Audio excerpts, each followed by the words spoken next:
tere tulemast jälle vaatama ja kuulama Raplamaa podcasti. Suvised podcastid jätkuvad ja suvised külalised on ka stuudios. Räägime täna, no mitte nüüd nii suvisel helgel teemal, aga ikkagi tähtsal teemal. Ja see on kriisi valmidus. Kodanikuühiskonna sihtkapitali kogukonnafondist tuli vahendeid Rapla maakonda ja jagati neid siis siin erinevate kohtade vahel ja need inimesed, kes seda kriisi teemat oma kodukohtades eest veavad, on siin stuudios kenasti.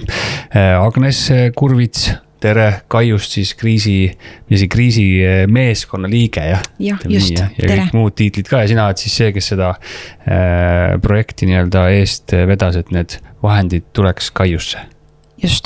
Just niimoodi. Aga mitte üksi, koos meeskonnaga. Loomulikult Kertu Künnapas on ka siin täitsa olemas. Sinu kohta võib siis sama öelda, lihtsalt toimetad Kuimetsa kandis, jah? Et hoolitsesid ka selle eest ja hoolitsesid siis praegu ka, et see projekt saaks kenasti tööle. Jah, ja mitte ka üksinda, vaid ikka koos meeskonnaga. Ja Hannes Vald ka mitte üksi, ma eeldan, aga siiski Kerksuskeskuse juht Kaius. No näed, tere. Hakkame siis sel teemal rääkima, kelle mõte see üldse oli või kes selle välja kaevas, et sellisest kohast saab sellist toetust või keegi tuli lihtsalt pakkuma? Et tahes tahtmata andis ilmselt tõuke ja tugevana tõuke andis, ütleme siin sõjaolukord kuskil, ütleme Euroopas. Ja sellest johtuvalt hakati vaatama just, et milline valmidus võiks olla, mitte ainult ütleme tiheasustuses, hajaasustuses on ju ja kas inimesed üldse teadlikud on. Ja sestap tegelikult need samused projektid läksid lahti juba, ütleme, mitu aastat tagasi. Et peale seda, kui 3 aastat tagasi, ütleme, valmis ka Kaiu kool ja juurdeehitus on ju, mille, ütleme, nimetus kõik koos mõjuna on Kaiu hariduskeskus on ju. Siis oli vajadus vaadata ka, et millist funktsiooni ta peab, ütleme, antud kontekstis kandma. Ja et algselt olid need samused kodanikuühiskonna sihtkapitali rahad suunatud tegelikult kohalikku omavalitsusse. Ja et on ka kooli juures, ütleme, selline vahva MTÜ nagu Kaiu koos. Ja et tahes tahtmata sai siin ära nüüd Kertu vaata on ju, et sai ju tegelikult kokkulepe tehtud on ju, et suuname siin kohaliku omavalitsusega tehti ettepanek, et suunata rahad siis ütleme ühe keskuse valmisoleku alustamiseks ja Kaiu koos ja mina kirjutasin projekti ja saimegi tegelikult kohe esimese alge, et saime ütleme generaatori valmiduse, saime ka ütleme mobiilse ütleme generaatori jaoks ütleme tõesti treileri ja saime ka ütleme siin pingistatud vajadusel, kui võtta ütleme tõepoolest meie hariduskeskuses kuskil 700 inimest vastu, kui on vaja. Aga et sa tahtsid teada juba eelnevalt, et mida tähendab see Kerksuskeskus. No ja küll uue sõna üle ma ei hakka siin praegu diskuteerima, et las see jääb ütleme teistele inimestele. Et tegelikult Kerksuskeskus näeb ette abi jagamispunkti, esmast abi jagamispunkti. Et Kerksuskeskus ei ole, algselt projektis oli ta küll evakuatsioonipunkt. Evakuatsioon on väga hea asi, kui on vaja tõepoolest evakueerida inimesi, siis on meil valmidus olemas, aga et põhi ütleme 3 funktsiooni on tegelikult kõigepealt Kerksuskeskuses info jagamine ja info koordineerimine, teine on mobiilsete vahendite laadimine, nii 3 on ütleme joogivesi, elekter ja need ongi põhifunktsioonid, mitte ütleme siin otseselt majutumine. Nii. Info jagamine on vahel isegi tähtsam kui abi andmine ju, või sellest peaks nagu kõik algama, et seda infot peab ka jagama üldse, et Kerksuskeskuses saab infot. Aga et Kerksuskeskuse info on meie kodulehel on tegelikult üleval. Et millised võimalused, millised kontaktid, aga et peale seda, kui ütleme need valmidused olid juba olemas, on katsetatud ja proovitud ja mis iganes, siis järgmine etapp ongi see, et millest hakkavad rääkima siin praegu Agnes ja Kertu. Et meil on ütleme siin operatiivne valmidus ütleme koolimeeskonnaga on olemas. Me teame mida teha, kuidas teha, mis iganes on ju, aga teema on laiem. ja see laiem, ütleme, vaade tuligi tegelikult Agnese ja Kertu, ütleme siin järgmiste sõnadega, ütleme välja, kuidas koostada, ütleme, kriisiplaan piirkonnas, sellepärast Kerksuskeskus on kriisiplaani ellu viia. Aga kriisiplaani, ütleme, siin tekitamine, ka meeskonnastamine, vaat see on see sammune, ütleme, järgmine teema.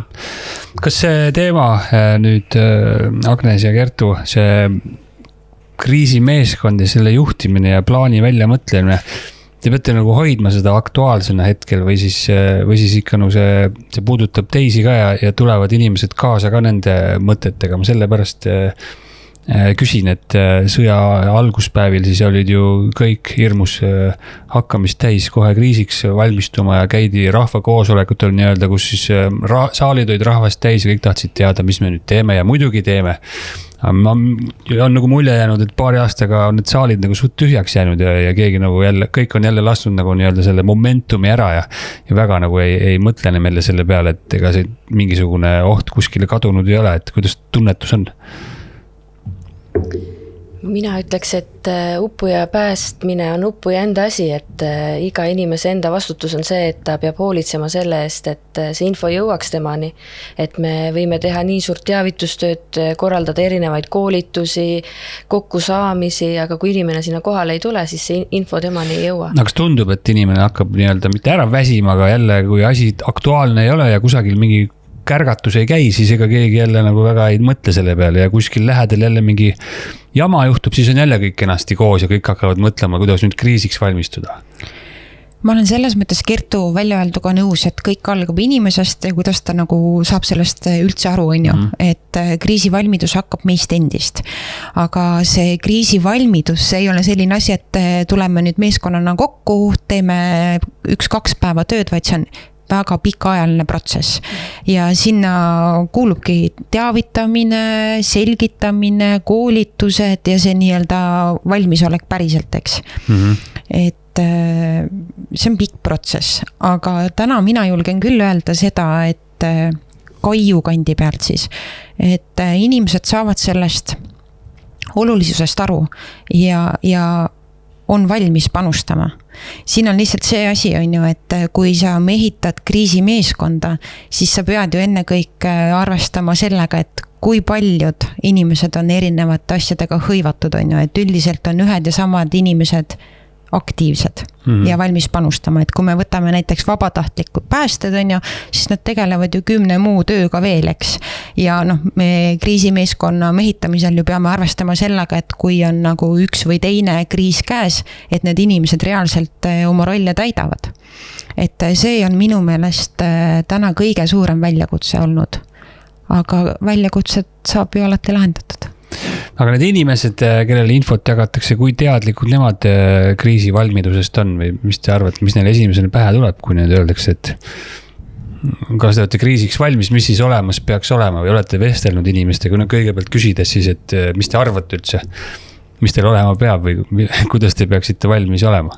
No maal elavad inimesed saavad kindlasti nädal 2 hakkama, et keldrid on ju talvevarusid täis, kapid on igast toiduvarusid täis, et maal elavad inimesed ütlevad, et nad saavad tegelikult hakkama, et võib-olla ongi see, millest puudus tuleb, on sellest päris infost, et ei tule mingit infomüra, vaid et see oluline info jõuaks nendeni, et sellepärast ka meie näiteks Kuimetsa kandis oleme siis jõudnud selleni, et nii-öelda Rapla valla ametlik Kerksuskeskus asub Kaius mitte meist väga kaugel, aga et tuua see meie inimestele lähemale ja et see oluline info jõuaks neil kodu lähedalt kohale, siis me mõtlesimegi, et meil oleks vaja oma rahvamajja luua siis kriisiinfokeskus, kus see Kaius tuleb info siis sinna ja inimesed saavad koha pealt siis selle info laadida, vajadusel joogivett, et see kõige esmane jõuaks neile kodu lähedalt kohale. No just, et kui me räägime Kerksuskeskuse rollist on ju, ja info liikumisest ja nii nagu Hannes ennist ütles, on ju, et punkt 1 on info vahetamise koht, eks ole, siis tegelikult ega kogu see info ei jõua ju Kaiu, on ju, see peab kuidagi ka Kaiu jõudma. Ehk et tegelikult hakkab see hierarhia niiviisi, et info peaks liikuma Raplast Kaiu ja Kaiust siis meie teistesse kantidesse ehk Kuimetsasse ja Vahastusse ja sealt kantidest siis omakorda kas siis küladesse või nii, on ju. Et see on selline nagu päris suur liin ja päris suur meeskond, kes omavahel peavad nagu koostööd tegema, et see ongi nende ka projektide mõte, keskne mõte, et me oleksime valmis Kerksuskeskuses infot vastu võtma ja edasi jagama ja et meil oleks keegi, kes seda infot jagab. Ja noh, ma arvan, et need on peaasjalikult nende projektide mõtted ja täna ma räägin, et terve vabariik oli ju taotleja, 155 taotlejat, 33 just taotlejad said toetust, et see on nagu väga-väga suur abi ja koostöö ei ole ju ainult nii-öelda kogukonna tasandil, vaid see peab olema Kerksuskeskuse tasandil, vallavalitsuse tasandil ja tegelikult ka kõrgemal, eks, et see asi nagu päriselt töötaks.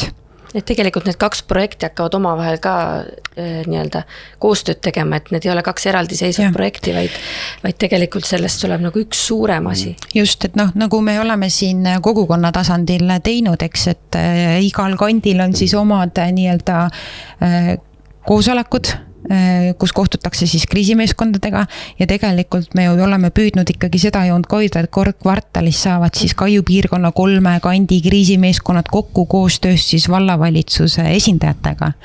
Et see päriselt, et me oleksime kõik ühes infoväljas, et me räägime läbi, et ei ole niimoodi, et kogukond kuskil rohujuure tasandil leiutab mingisugust jalgratast, on ju, ja kohalik omavalitsus ei ole sellest üldse teadlik, et me püüame seda head koostööd kõigi osapooltega praktiseerida.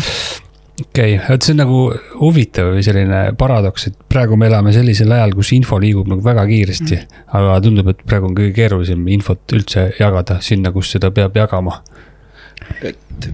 Võt ma võin öelda, ütleme ka siin, et ei oleks üksiti mõistetav on ju, kui me rääkisime, ütleme algus, ütleme siis tegevustest on ju, mida võis ajendada, ütleme Ukraina sõda. Tegelikult, et meie piirkondades me vaatame tegelikult ikkagi valdavalt, ütleme elektrikatkestusi, looduskatastroofe, kui on tõepoolest inimestel, ütleme abi vaja. Et sõja puhul on natukese teistsugused tegevused ja teistsugused vajadused. Loomulikult me peame ka nendega arvestama, sest info on ikkagi märgusõna. Et tahes tahtmata nii ta on. Aga et elektrikatkestust peavad kõik inimesed ju ometigi olnud, ütleme, läbi elama ja teadma on ju, mida see võib tuua, sest on ka pikaajalisi, me vaatame praegu muutuvat maailma just, ütleme, siin muutuvat loodust. Et tahes tahtmata, ütleme, siin ekstremaalseid olukordi tuleb nii ja naa ja 3/4. Aga mina ma tahan öelda, et inimesed on teadlikud küll.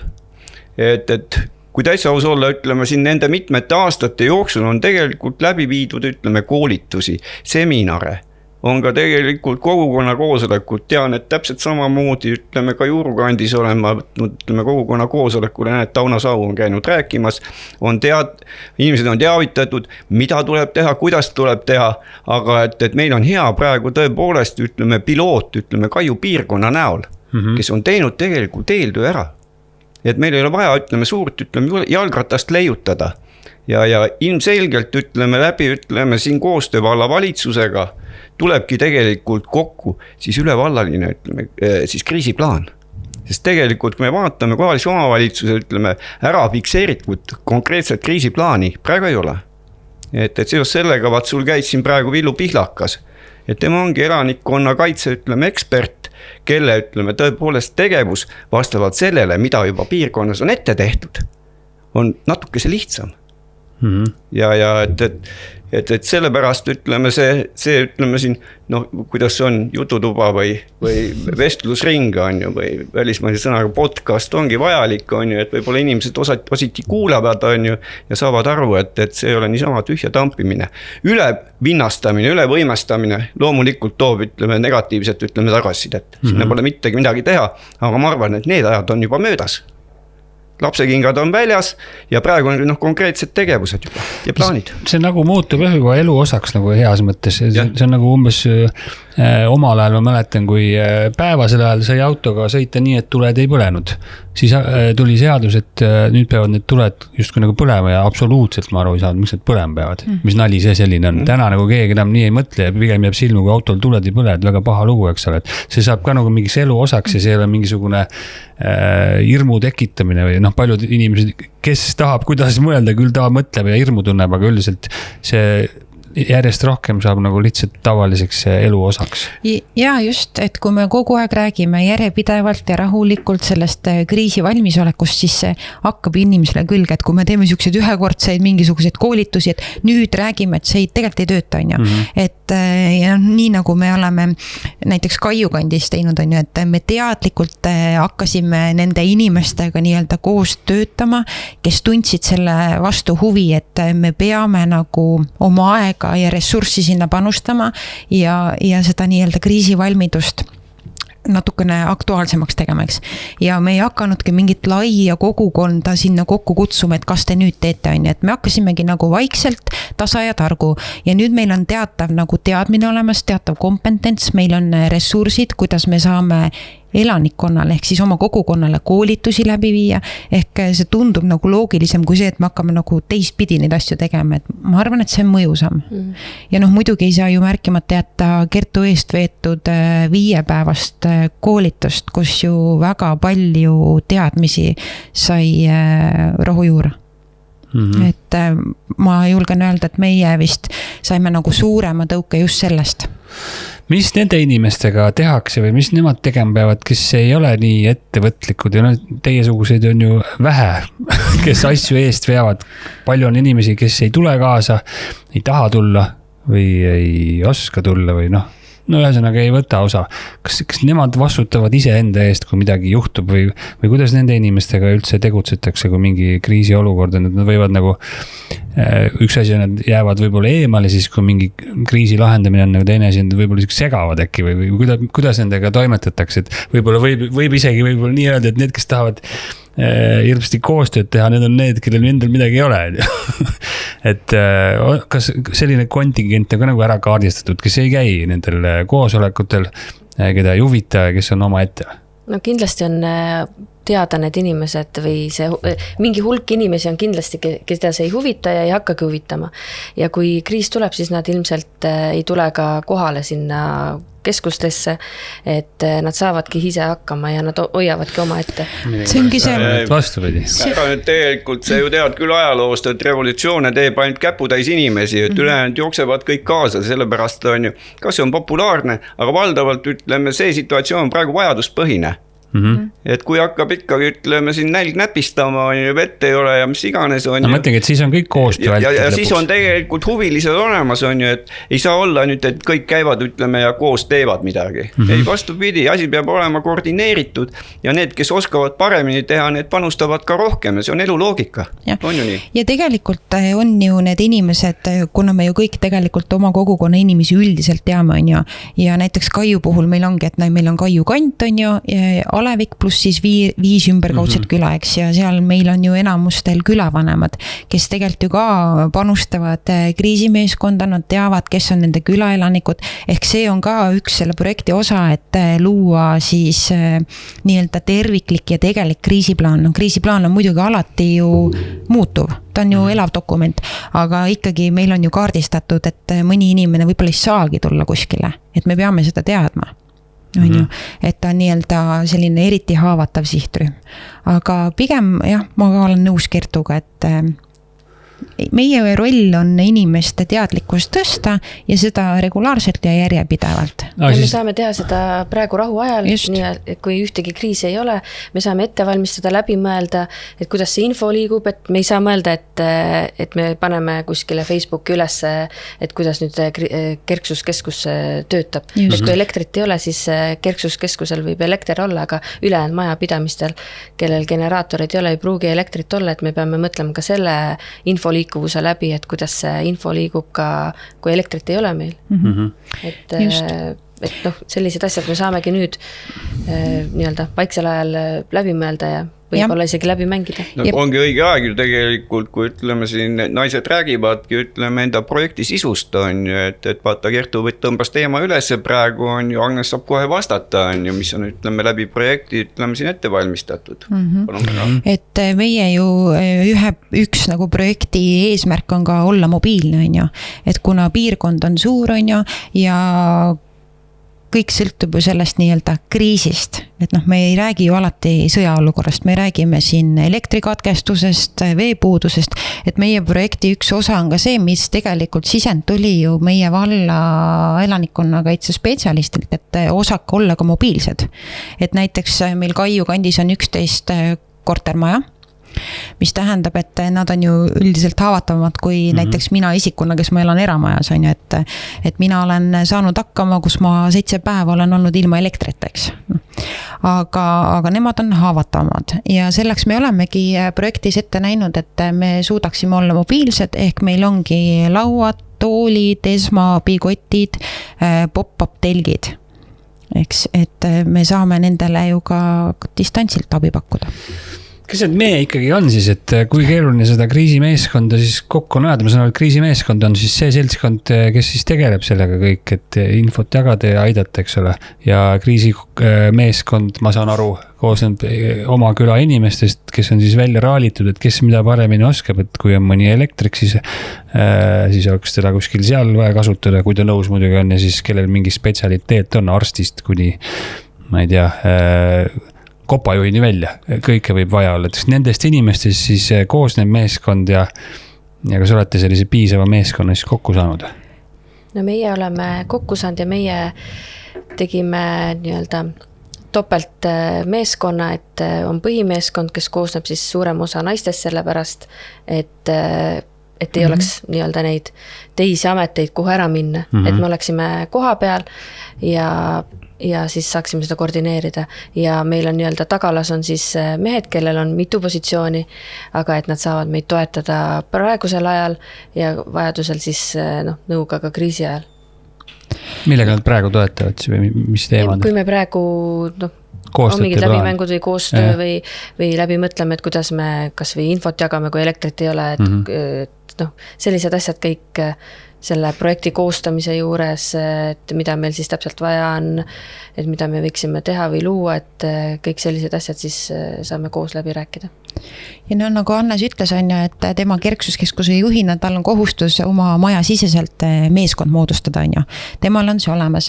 Aga meil Kaius oli niimoodi, et kui see mõte üldse tuli, on ju, et meil on seda vaba ressurssi ja aega sellega tegeleda, siis me kutsusime erinevad osapooled kokku, ehk siis külavanemad, Kaitseliit, Naiskodukaitse, ettevõtjad, kõik need, kellel on tegelikult ju täna see teadmine, kompetents olemas, on ju. Ja mina julgen täna küll öelda, et meil on ka kriisiplaanis olemas, meil on vastutajad olemas, asendajad olemas, aga ma julgeks täna öelda, et see meeskond on ka muutuv, sest kogu aeg, kui me ju kaardistame, nagu ma ennist ütlesin, et kriisiplaan on elav dokument, me saame jälle teadmisi juurde, on ju, et meie kogukond on näiteks kolinud keegi, kes on, ma ei tea, kiirabi arst näiteks, kohe on ta meie meeskonnas kas või nõu ja jõuga, on ju, kui ta nagu olenevalt siis kriisist, eks, kas ta siis saab nagu päris raske kriisi ajal meil abiks olla, aga me kogu aeg nagu mehitame seda meeskonda. Aga üldiselt see raam siis on nagu valmis või sisu sellel kriisi plaanil siis, et põhimõtteliselt võib öelda, et on klade vahel seal riiulis ja kui tuleb Kaiust tuleb elektrikatkestus, siis võtad oma klade välja, vaatad, lehekülg 9, elektrikatkestus ja seal on siis plaan kirjas. No on niimoodi lihtsalt öeldes. Tegevusjuhend, jah, kuidas sa siis toimetad ja kes on need inimesed? Mis on olemas praegu juba? Vastasel juhul me poleks saanud projektist toetust. See oli üks projekti lahutamatu osa, sa pead esitama kriisiplaani, mis läbib ka Päästeameti hinnangu, et kas ta on nagu pehmelt öeldes õhust kirjutatud või ta on reaalne plaan, mida on nagu päriselt võimalik nagu kasutada. Ja meil on need olemas. Jah, see on väga tore. Et ilmselgelt on, ma olen ka nendel koosolekutel, nõupidamistel loomulikult ka kogu aeg kaasas olnud on ju ja et üks asi on jäänud veel ilmselt tegemata on ju, mis tuleb teha, on läbimäng. Jah, absoluutselt. Et lihtsalt teatud kujul läbimäng on ju, kus me näeme, et vastutajad, seal valdkondade vastutajad, kes on info, kes on majandus ja mis iganes, Kerksuskeskus samamoodi, kuidas ta toimib, on ju, siis on teada, millised on head ja vead, on ju, ja ega ei ole ju, tegelikult see ei ole igapäevane töö. See on lihtsalt, siin enda valmisoleku kinnistamine. Ja et kui see on tehtud, on ju, ja valmisolek on olemas, siis alati tegelikult mängitakse seda veel kord läbi, aga teatud ajavahemikus. Ja seniks ju tegelikult suurt rohkem, nagu sa ütlesid, et infomüra ei olegi vaja. et ongi, et me võime osta nende toetuste eest tohutult asju, materiaalseid asju kokku, aga kui inimesed kogukonnas ei oska neid kasutada, ka siis, kui näiteks kriisimeeskond ei ole piirkonnas, siis ei ole nendest asjadest mitte mingit kasu. Et me peamegi kõigepealt hakkama kogukonda koolitama ja välja õpetama ja siis meil on nendest asjadest ka kasu. Et see projekti elluviimine ongi nagu etapiline, et kõigepealt on näiteks meil ongi, et kui Hanna senist ütles, et me peame need asjad läbi mängima, millest me tegelikult kui kevadel rääkisime, eks, et me peamegi tegema niimoodi, et kuidas Raplast näiteks piirkonda info liigub ja kuidas me siis seda nii-öelda oma kantide vahel jaotame, on ju. Ja siis oli meil ka ju projekti üks osa see, et meil ongi valmisolek, et kui sidevahendid ei ole, ei tööta, et kuidas me siis hakkama saame, eks ole. Et see on nüüd meie projekti teine osa, et me oleme valmistunud selleks. Võib-olla see on minu mulje, ma olen igasuguseid intervjuusid nendel teemadel ja ka teistel teemadel teinud, mis puudutavad kogukonna aktiivsust ja millegipärast mul külalisteks on üsna sarnased näod kogu aeg. Et mis selle sellise eduka projekti eelduseks on? Üks on siis loomulikult eestvedaja, kes selle kõik ette võtab, teine eeldus on see, mis inimestega seda teeb, on ju. Kas selle piirkonna või kogukonna väiksus on selline trump, millega nagu selliseid asju ajad, et mida kompaktsem või väiksem on sinu kogukond, seda lihtsam on kõik koordineerida, seda väiksem on igasuguste arvamuste erisus ja nii edasi, et kui sa oled suures kohas, ma ei tea, Raplas teha siin väljakutse kõik kokku ja teeme, no sa ei saa seda inimest gruppi kokku, aga kui sul on piirkond, kus on 200 inimest või veel vähem, siis see on nagu lihtsam. Tahangi öelda, siin praegu avaldubki, ütleme siin endiste valdade, piirkondade, ütleme siin võimekus. Et nad on tegelikult enda, ütleme siin elamiste tavadega, traditsioonide ja koos tegemistega on kokku kasvanud. Ja täpselt samamoodi nagu praegu Kaiu piirkonnast räägitakse, ütleme 3 kanti, ütleme Kaiu Kuimetsa vahastu. Nad on enda tegemistega kokku kasvanud. Ja kokku kasvamine annab ju kõige suurema eelduse. Et ma arvan, et võib-olla, et linna, ütleme, mastaabis see kokku kasvamine ja see vahetumine tegelikult on selline, mis seda, ütleme, sellises mastaabis ei võimalda. Aga et praegu just meie piirkonnas ma näen seda küll, et see on eelis. Ja absoluutselt ja selles mõttes, et me olemegi, ma arvan, kogukonnana kokku kasvanud ja teiseks ka see, et me ju ei tegele ainult selle kriisivalmidusega, on ju. Piltlikult öeldes Kuimetsa külapäev või Kaiu maitsete karussel. Ma olen vahepeal mõelnud, et Agnes elu läheb, et mis ta kõik teeb. Et selles mõttes, et ka need kõrvalsündmused ju tegelikult liidavad meid. Et kui me teeme ka siukseid toreduslikke asju, eks ole, mis on nagu teisele meelele hea, et siis tegelikult meil on ju alati kergem selle või nende inimeste poole pöörduda, et kuulge, et ajame nüüd natuke seda asja ka. Et vahest aitab kriisi puhul paremini hea naaber kui hea generaator. Et me peamegi tegema tegelikult, et isegi Kaiu kant, Kuimetsa kant, Vahastu kant, et me võime enda kandis teha ülivägeva kriisivalmiduse valmis, aga tegelikult ilma naabrita me hakkama ei saa, et me peame ka naabriga koostööd tegema. Et meil on nagu siuke, rõõmsalt öeldes sundseis suhelda vaata ja mis tegelikult toob ju laiemalt ju kasu, eks. Ja me saame üksteiselt õppida, et nii õnnestumistest kui ka ebaõnnestumistest, ja ebaõnnestumistest on ainult rõõm õppida, sellepärast, et üks kolistas ämbri läbi, siis mina ei pea enam seda kolistama hakkama. Ja aga õnn sellel piirkonnal, kellel on ikkagi eestvedajad, kes teevad, sest tundub, et eestlane on selline kapi ekstravert, kes nagu näib nagu on introvert, aga kui keegi hakkab ees, kui näitama või nagu vedama ees, siis üldiselt tullakse ikkagi järgi. Kui eestvedajat ei ole, siis ei ole nagu seda powerit ka, aga siis järsku muutuvad inimesed aga nagu avatumaks. Üksi me võime teha palju, aga see ei ole nii-öelda kestev. Et kestva asja me saame ikkagi luua koos kogukonnaga. Et kui nii-öelda ma loon mingise suure asja ja ise lähen ära, kolin siit piirkondadest minema, siis tegelikult see kukub kokku. Et me peame ikkagi, jälle tuleb see kogukond mängu, et me peame koos kogukonnaga tegema. Ja ma ei tea, minul viimase aastate tähelepanek on küll see, et võib-olla alguses sa hakkad ikka mingid väiksed asju 2-3 inimesega ajama, aga vaata need inimesed, kes 2-3 aastat kõrvalt vaatavad, on ikka äge küll, vaata ise panustada, naudid, et tegelikult need, kes tahavad panustada, nende arv aastatega tegelikult kogu aeg tõuseb, et see eduelamus või see, et nagu see tegelikult töötab. Ma tahtsingi öelda, et sa jõudsidki tegelikult natukese laiemale, ütleme, pinnale. et me räägime praegu küll kriisist, mis on praegune, ütleme jututoa teema on ju, aga et tegelikult on ikkagi kriis kui selline ja valmisoleku tekitamine, see on üks valdkond. Kogukonna tegevustest on ju, et tegelikult valmisolek peab olema ka ütleme koos tegemisteks ja nii edasi ja nii edasi ja nii edasi ja et see ongi ütleme sellele ütleme praegu antud laua peal olevale teemale ütleme kõige parem pinnas. Ja absoluutselt, et võtame kas või näite siit samast Hannesest ja et Kaiu kandis on siis Kerksuskeskuseks Kaiu hariduskeskuseks, aga tänu sellele, et me istume koos teatava aja vältel ja räägime kriisist, siis meil sünnivad ka mõned muud mõtted, et kuidas siis mida kogukonda nagu parendada või mis tegevusi teha on ju, et see nagu töötab hästi. Aga sellest põhiasjast, miks ma teid siia siis kutsusin, ehk siis saite kodanikuühiskonna sihtkapitali kogukonna fondist vahendeid. Palju te siis saite ja mis te selle eest ostsite? Ostnud ei ole veel midagi, aga plaan on nii-öelda ju kinnitatud, et me saame vahendeid osta, aga nagu ma ütlesin, meie põhieesmärk ei ole osta vahendeid, vaid meie põhieesmärk on koolitada kogukonda neid vahendeid kasutama, juhuks kui nii-öelda meie peaksime eemal olema, et ainult meie ei oskaks neid kasutada, vaid ka see keskus toimiks ka ilma meieta. Aga põhieesmärk on siis meil esmane info, joogivee kättesaadavus, koolitused kindlasti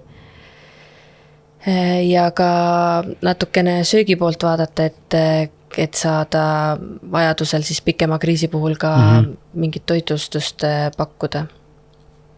Nii, see on siis mingisugune osa sellest rahast läks Kuivimetsa kriisikeskusesse on ju, ja siis Kaiu Kerksuskeskusesse ja tegelikult veel Lellesse ka.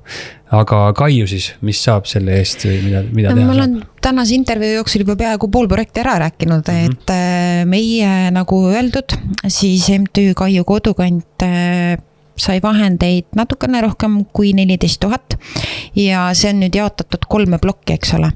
Et kõigepealt tahame või ei taha, me peame soetusi tegema inventari näol, nii nagu ma ennist ütlesin, et me suudaksime olla erinevates kriisides kättesaadavad, tugevdame siis side, valmisolekut ja võimekust, et olla mobiilsed, kas siis Kerksuskeskuses koha peal või väljaspool, kus vaja on, et siis soetame pop-up telgid, toolid ja ka, et Kerksuskeskuses oleks võimalik väga hullu kriisi korra ajal majutust pakkuda, siis ka matid ja muidugi siis esmaabikotid, et need saaksid olla mobiilsed või siis kuna Kerksuskeskus on suur, siis olla ühes majatiivas või teises majatiivas, et neid me soetame ja ka defibrillaatori ehk siis elustamisaparaadi kooli ja koolitame 3 erineval teemal, et kuidas üldse neid aparaate ja asju kasutada ja siis ka seda, et kuidas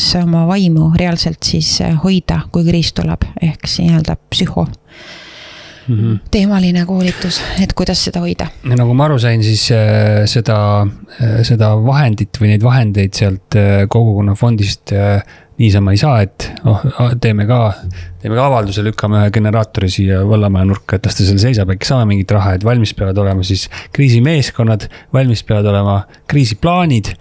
Aga kuidas see siis ikkagi edasi käib, et kui keegi nüüd kuuleb, on ka võib-olla kohe seal maal, et kus kohas need vahendid on või kus kohas neid otsima peab? Anna nõu. Ja tegelikult otsima peab. Kui vahendid on soetatud, vahendid on abikõlblikud, selleks on vastavad siin abikõlblikkuse reeglid, igas programmis on sees on ju.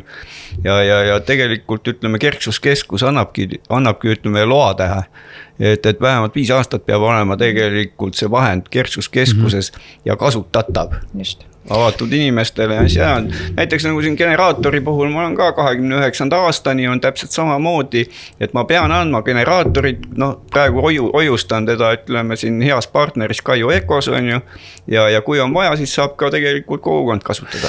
Aga neid võimalusi peab otsima kusagilt, keegi koju ei helista, et meil on siin raha jagada, et kuskil on mingid voorud, kus tuleb kandideerida ja taotlusi esitada. Ja ka meil maakonnas vabaühendused, kes on näidanud üles huvi ja valmidust panustada, siis ma ei tea, minule nagu jookseb küll see info, kas meili või meil on maakonnas väga tublid koordinaatorid, meil on kerksuskeskustes juhid, kohalik omavalitsus jagab alt ja ülevalt seda infot, et kuulge, et see on teie võimalus. Et ma julgeks öelda, et taotlusvoorud, kus on võimalik kogukondadel ennast nii-öelda oma valmidust tugevdada, siis see info ei jää kuidagi nagu kellegi kätte, vaid see üldjuhul ikkagi jookseb. Ja mis ma tahtsin nagu öelda, et mis mulle väga selle projekti puhul meeldib see, et seal on ka kohustus. Ongi kohustus juures see, et see ei ole ainult kas siis nagu kogukonna koolitamine, sest noh, kui me võtame Kaiu kandi, seal on 700+ inimest, me ei suuda neid kõiki selle projektiga ära koolitada, on ju. Et vahendid ikkagi on piiratud. Et sa pead nagu kogu aeg oma tegevustest kajastusi väljapool andma. Et juba see on nagu üks suur pluss on, et piltlikult öeldes, kui me soetame midagi või teeme koolitusi, siis need peavad olema kajastatud ja pärast, kui projekt on ellu viidud, siis tuleb selline nagu laiem kogukondlik kajastamine, et minu meelest on see ka üks nagu võtmetegur anda edasi seda teadlikkust. Ja maakondlikku koostööd juba sellega suurendada, on ju. Ja me oleme kogu aeg ju tegelikult välja hõiganud seda, et ja tegelikult ka ju Rapla vald on öelnud, et meie piirkond on hea näide sellest, et kuidas tehakse koostööd ja see kriisiteema on julgelt nagu tänu Kertule väga kõrgel tasemel, et me oleme ju alati ka öelnud, et me oleme valmis oma nagu teadmisi jagama teistele ja ma usun, et see, et üks piirkond sai tegelikult nagu 2 toetust, 2 MTÜ-d said nagu arvestatava toetuse, siis võib-olla see on ka siuke äratuskel mõnele kogukonnale, kes on hakanud nagu ärkama, et kuulge, et aidake meil nagu järje peale saada. Lõpetuseks siis, ma ei tea, mängime siis läbi. Homme läheb elekter ära Kaiu kandis. Mis siis saab? Mis see tegevus siis nagu on? Täpsustada rohkem ei oskakski. Elekter läks ära, ma ei tea. Täpsusta, kus läheb ära? Terves Kaius? Terves Kaius läheb. Mis kellast? Kell 5 õhtul homme läheb vool ära, tuule tõttu arvatavasti tuul on tugev, vool on läinud. Mis siis kriisimeeskond teeb? Kõigepealt energia annab teada, on ju, et kas elektrikatkestus ütleme siin kehtib ja kui kaua ja mida on, kui on mingisugune ekstremaalne olukord, siis on eriti hea, kui see õhtul tuleb välja. Ja ma tahtsin just öelda. Et tegelikult hommikul, siis tegelikult praegu ütleme lasteaed töötab, on ju kella 6 mul ja naised annavad teada ja mina uurin, on ju, milline on vajadus, on ju, ja täpselt siis on ka, ütleme siin päästeka mees on olemas, on ju, ja majandusjuhataja ja esimene asi on loomulikult teha, ütleme, valmidus. Generaator taha vaadata, on ju, et kütet oleks piisavalt, on ju, ja loomulikult, ütleme, teavitan ka, ütleme, siin, kokad tulevad nagu nii tööle. Et kõik see asi oleks, ütleme, olemas ja kui see on pigem ajalisem, siis tegelikult ma teavitan ka, ütleme, nii palju kui võimalik on ju, et lapsed tuleksid ikkagi, ütleme, lasteaeda. Sellepärast meil on, ütleme, võimekus, ütleme, siin hoida, ütleme, siin nii elektrisüsteem, küte kui ka, ütleme, siin söögi tegemine, ütleme, valmis. Ja imelihtne see on. No üks asi on teavitamine, teine asi on küsimustele vastamine, et kuhu need kõned siis hakkavad tulema või kas need peaksid üldse teie telefonidele tulema või keegi kindlasti tahab teada? Praegu on kerksuskeskuse puhul on, ütleme, kooli kodulehel on, ütleme, 3, ütleme, siin kontakti. Aga et tahes tahtmata, ma arvan, et nii palju ikkagi, ütleme, siin levi on ju, et kohalik kogukond tegelikult annab kohe, ütleme, enda signaalid ka täpselt samamoodi laiali. Ja tegelikult me oleme ju vaikimisi kokku leppinud, kus on need infostendid, on ju, et kui ei ole võimalik virtuaalmaailma kasutada, eks. Aga veel kord nii nagu ennist ka Kertu välja tõi, et see vajab nagu korduvat läbimängimist, et inimesed teavad, et täna me oleme alustanud ju seda niimoodi, et nagu me ütlesime, et vaikselt, aga täna meie roll ongi laiemalt seda kommunikeerida välja. Ja ma tahaksin seda ka öelda, et kriisimeeskond kindlasti esimesel tunnil ei kogune, kui elekter ära läheb. Et seal on oma igas kriisiplaanis on siis määratletud, et mis aja järel üldse kriisimeeskond kogunema hakkab. Sest mõtle ise, et kui sa ütlesid, et homme kell 5 läheb elekter ära ja homme 17.15 on juba kõik lahendatud, et me ikkagi tegelikult jõuame intervjuu algusesse, et iga inimene vastutab ise, ta peab olema valmis ja kui kaua ta peab hakkama saama Ott? No paar päeva võiks saada ikka, 3. 7 päeva. 7, noh, mul läheb siis kiiremini. Näed, sa pead koolitusele. Koolitus tuleb, jah. Vot nii, eeskujuks kõigile teistele, kõik tahaksid, et nende kogukonnas oleks üks Agnes, Kertu või Hannes. Aga võib-olla ongi, nii et otsige nad üles ja pange rattad liikuma, siis on kriisi ajal hea rahulik olla. Aitäh tulemast! Aitäh kutsumast!